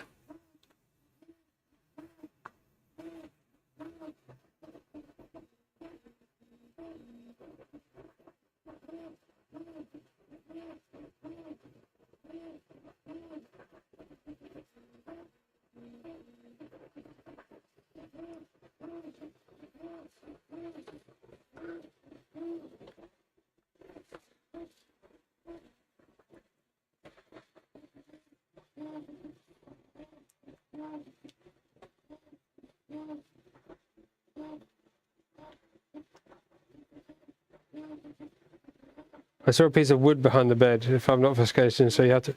The bed platform is all made out of plywood. But there is a whopping great hole in the middle. I wouldn't be that worried. The ignition temperature of plywood's pretty high.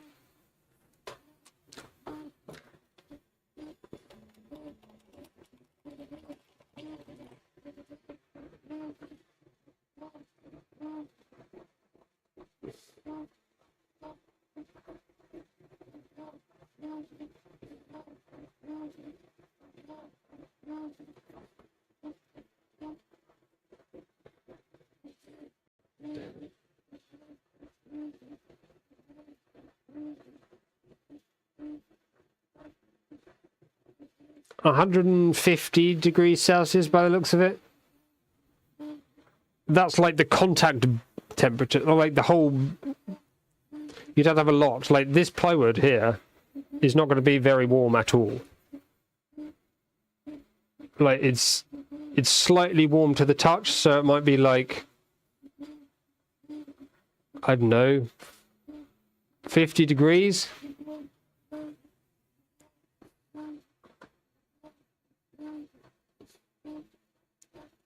Of course, it's not like the perfect material, but again, it was based on doing something that is the old style. The original bed was all MDF. I chose plywood instead of MDF, but it ended up being wood because that's kind of what the old style used.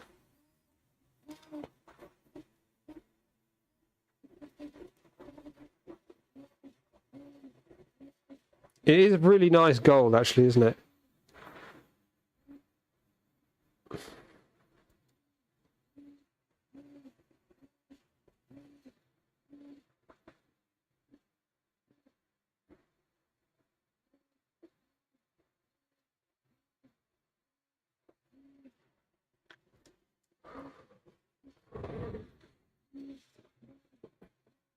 Going to fall asleep now. The printer's singing me to sleep.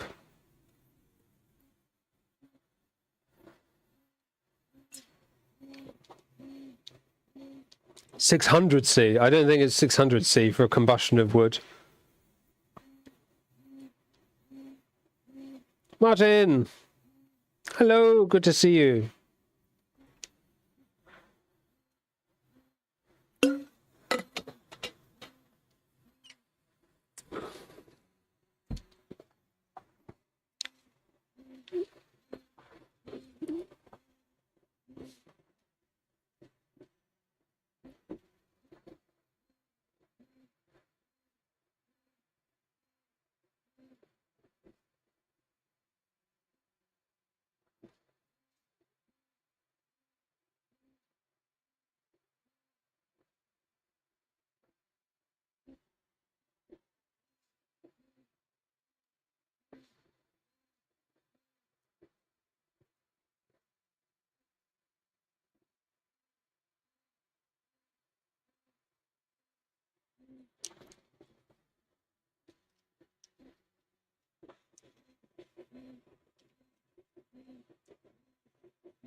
Getting up towards the horns now, 141 layers. I think the horns start around 150. We'll start to see what the stringing and cooling performance is like there. But we have got some auto cooling enabled, so it will slow down a lot, and that will obviously help. Provided we maintain nozzle temperature or anything, which looks fine at the moment. Bed's stuck on 60, which is good.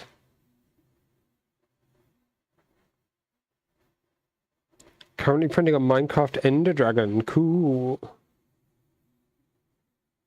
That's pretty nice. I do mean to print more.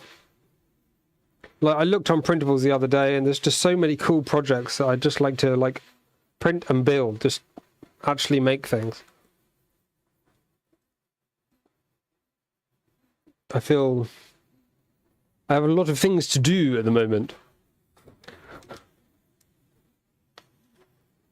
Maybe we'll have a rehash around in a few months' time and see if we can get some more. Because, I mean, lots of people do kind of live builds. I'm going to try and do more teardowns, because they seem to be quite popular. And maybe do live builds or build videos on projects, like, from prints online. I think that would be cool to do more of. As well as obviously designing products, selling products, running a shop, attending events, and all that other stuff.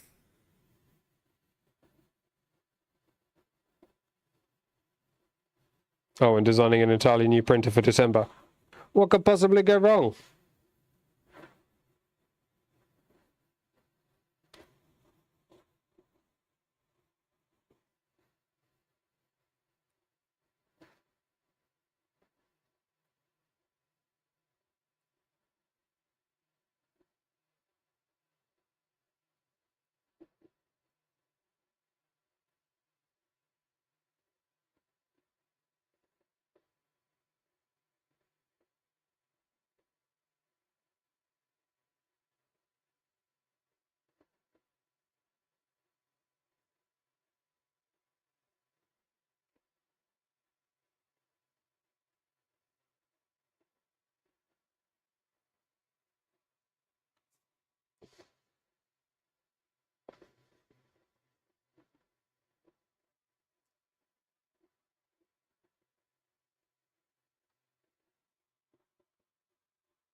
Looks good to me.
Little bit of stringing, but it's more like wisps rather than actual stringing. A tiny bit of heat will make those go away immediately.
There. Ta-da! Ooh. So yes, a little bit of stringing, admittedly, but that's first print and no tuning on the profile.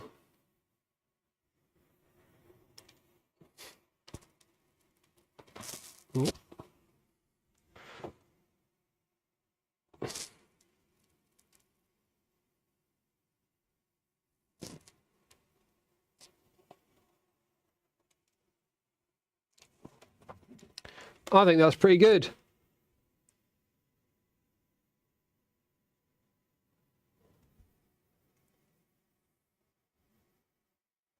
Pretty bonkers, really.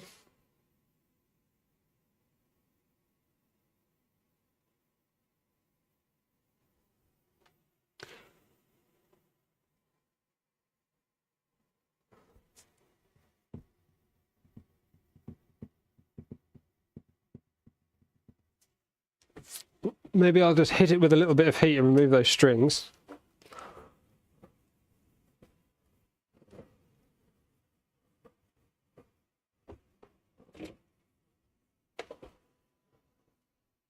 give it here.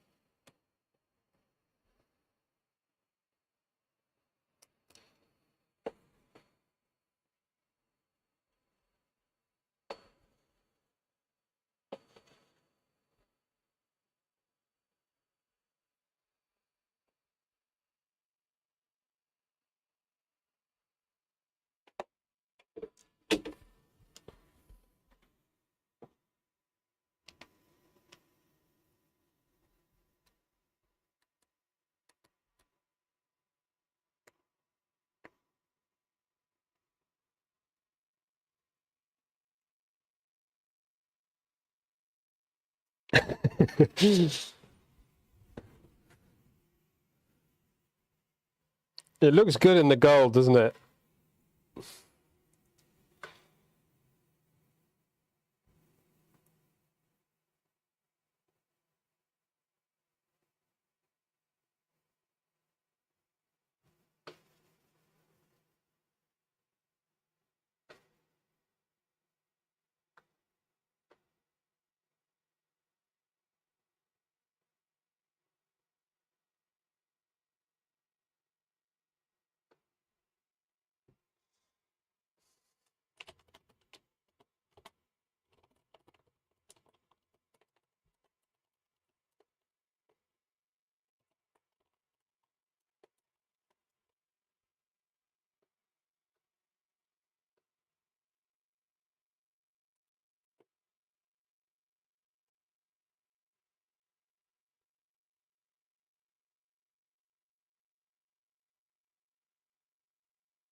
Right.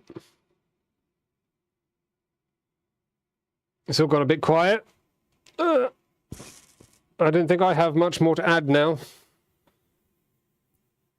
Weird camera angle.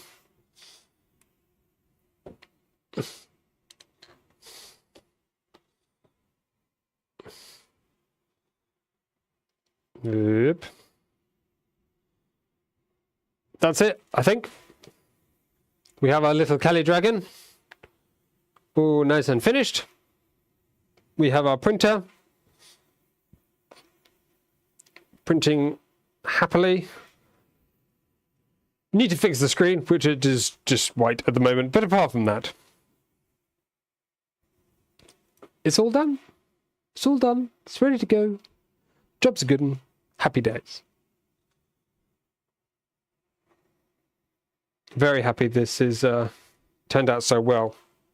You never know when you build a printer if you're going to come up against little issues. But all the layers here are just like super even. There's no like weird squishing or Z-banding or any weird stuff like that. It's just... we won't call it perfect, but it's pretty darn good, I think.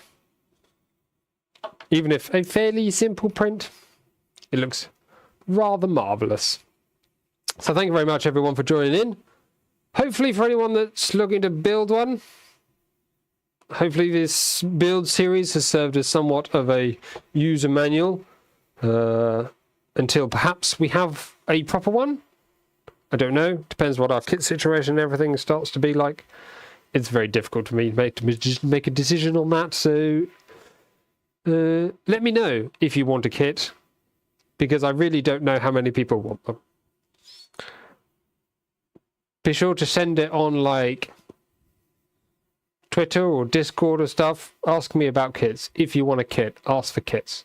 If you don't ask for kits, kits probably won't happen. Big box for shipping and hope for the best. Yes, the box I've been doing like the last couple of days is absolutely enormous. It's one of those like mil spec huge things packed with foam and you have to cut it all out. It's taken me very much time and very much effort, and I've had to lift this 20 kilo printer like in and out and in and out, in and out, shape it a little bit, take it out, shape it a little bit, put it back, shape it a little, take it out. Goodness me, it took forever. But we managed it. So yes, that's going to be it for me today. Thanks everyone for joining in. We'll be back soon with another live stream. It looks like the latency is very poor today for some reason. Oh no, maybe it was just a weird time. Anyway, yes, that's going to be it for me today. Thanks for watching. Thanks for joining in. Speak to you very soon with some other 3D printing based content. Cheerio, thank you. Don't forget to like, subscribe, and become a member if you like. And I'll see you next time.